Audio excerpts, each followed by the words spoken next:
Kalas, Nasela, Nuka.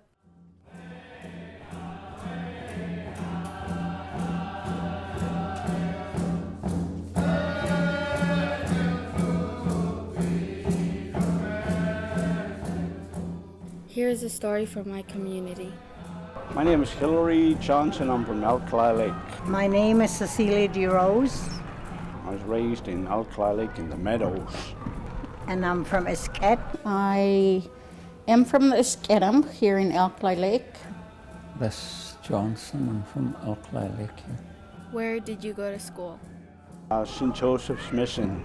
St. Joseph's Mission, just out of Williams Lake. The first residential school I attended was the St. Joseph's Mission.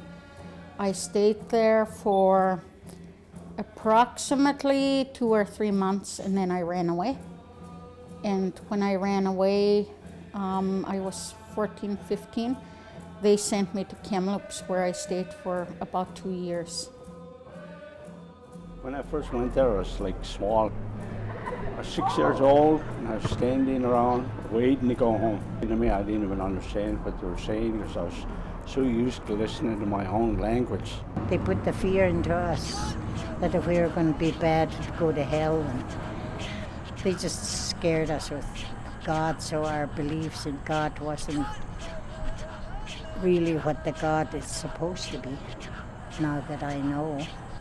The trust I had in that brother that abused me. And that he was an oblate, and I trusted them. I confronted him the next day, and he acted like nothing happened. No good memories, though. I think the hardest impact for me, and you can record this, I have no problem, is I didn't really get sexually abused at the residential school. Where I got sexually abused was in my own community when people came home from the residential school. So that was the challenges I had to deal with, with being a young person, wanting to build self-esteem, wanting to move on with my life, but I had all these baggage that I was carrying. I had a hard time to get away from the fact that there was this little boy standing at the edge of the hill, standing or facing every day. I would go outside and stand there and look, trying to find a way home, and I couldn't find a way home. Even after I left, the little boy stood there for a long time, still waiting to go home. It still stays with you. It doesn't really go away. I mean, it's shut down there, but the memories are always there, so it'll never go away. Alkali was my home, and to be sent somewhere where I didn't know anyone was really difficult.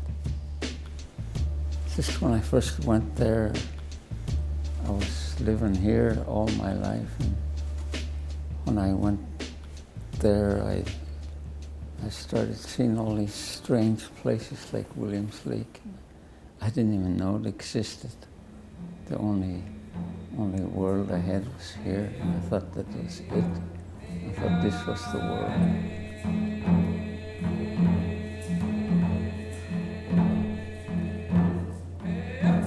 They were able to go over there. Everybody went over there, and what they did was grab that little boy and let him home. So when he got home, I was really happy. I said, "You finally got home," and I was, pretty old already. My little boy was stuck over at the mission. It took me years to get home. And I go over there even today. I'll be right around residential school. I'll go back and take a look at where I was standing for years. I just get afraid of the flashbacks. It's getting easier though. I don't think about it too much. Once in a while I think about it. And just to know that I'm free is what keeps my mind up. And one of the questions they asked was, "Can you guys get over this?" And they all stop it now. I said, you know, how can you stop something like this? You know, I said, you cannot stop this. I think when I went, for me, it wasn't as strict as it was when my mom or my aunt and my grandfather in that age group attended. What did you think of Stephen Harper's apology? Oh, Stephen Harper's apology. I didn't really watch it. I watched parts of it. And I don't think he really meant it. It's just something he had to do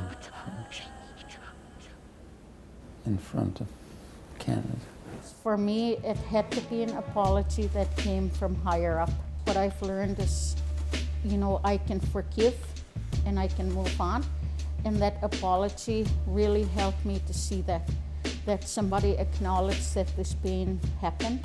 Myself wasn't even aware there was an apology, and not everybody that went to the mission or, you know, residential school were probably sitting by a TV waiting for an apology. The guy that was doing the apology probably didn't even know anything about the residential school, so how could he make an apology? Like, he wasn't even there. Most of these guys that are walking on the streets never even heard apology. You can go ask anyone, they didn't even know.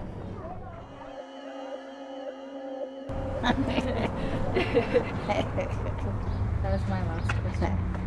Make a person smile, talk to your mom a while. After they're gone, you're really gonna wish you walked that mile. Keep it love style, forget the talk and hating. Don't have to high five your enemies or start dating. But life's fading, the way nature designed it. Life is about the journey, if you miss something, find it. You can't rewind it, or skip back like a CD or an MP3 or DVR on your TV. It ain't that easy, but there's oceans of opportunity. Remember to raise a child to take community. There's no immunity for death, except for what you leave behind. How you gonna make a mark without presence of mind? The drum that's how that bonds, the blood or spirit one. A savior will